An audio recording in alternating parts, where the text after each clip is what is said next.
When you're doing this for the first time, I want you to grab a really light weight, something stupid light that you know will be safe for you and is not going to be a challenge. This is about practicing your mechanics before you start challenging your muscle groups and incorporating some intensity.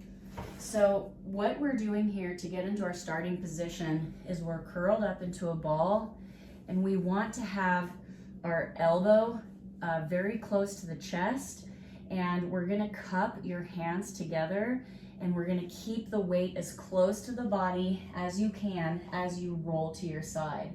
The closer your weight is to your body, it's gonna be more efficient, effective, and strong position. If I tried having a heavy weight and my arm is way out here, I'm gonna have to do a lot of work. If I cup it very close to my body, I can roll and get it on the top of me in a safe position. So keep that in mind as for why we're doing this and why it's important to practice keeping this weight very close to the chest, even though we don't need to with light weights. I can do a lot with this, but it's just an example of why we're trying to stay safe and learn it the right way before we go to the heavy weights. So then you will roll onto your back, and pretending that you need assistance with your opposite arm, you can press it up overhead, and then you can get going into your half lift.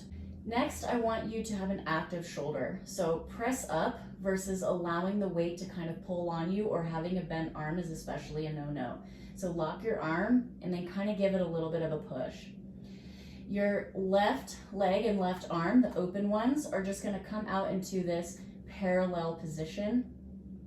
The next thing that I want you to do is get your eyes on the weight, and you're going to push up on your arm, roll to the shoulder, and lift up on your elbow.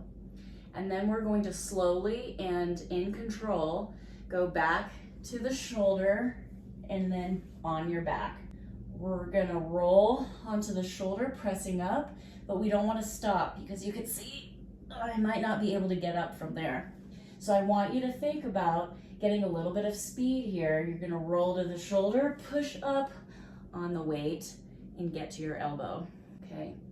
And then on your descent, we're gonna get back to the shoulder and then come down. One of the faults on the descent is not controlling your body on the way down. For example, I'm gonna use a light weight here.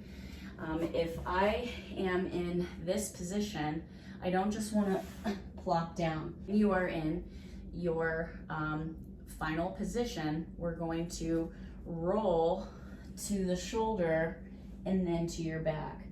And it's not also a flop onto your back. When I'm coming down here, I almost think about getting this kind of when we do some gymnastics work, how we kind of roll our shoulders in like this. Sounds kind of weird, but that's the image I have in my head. So for example, we're in this position. I'm gonna think about rolling to that shoulder and then onto my back.